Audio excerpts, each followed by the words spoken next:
cuprins. Am cuprins partea de datorii, de titluri executorii. Cât titlurile tot 30 de milioane? Cât sunt? Păi, Da. Toate? Sau parțial?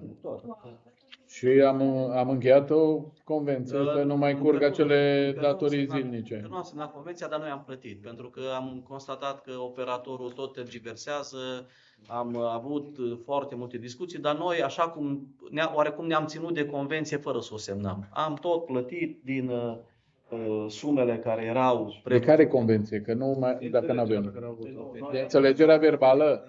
Noi am avut o înțelegere aproape parafată, dar în momentul când am vrut să o parafăm, operatorul a venit cu alte pretenții să vină, să a cesionat către o altă societate, anumite drepturi litigiate în decembrie dacă aveam bani. Nu, trebuia să nu se întâmple acea încheiere de convenție.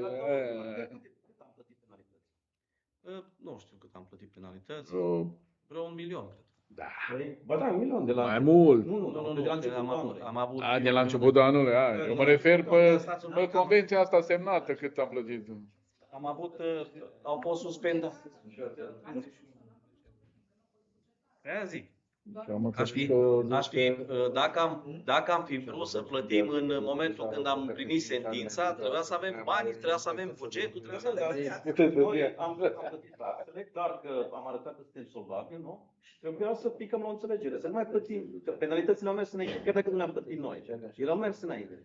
Cum adică? Păi, dar merg înainte, dacă sunt penalități prin lege, nu? Prin hotărâri. Da, dar dacă s-o plătit Debitul nu mai plătit.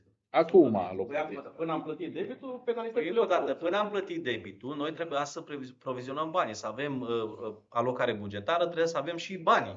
Că nu putem să plătesc. Eu n-am.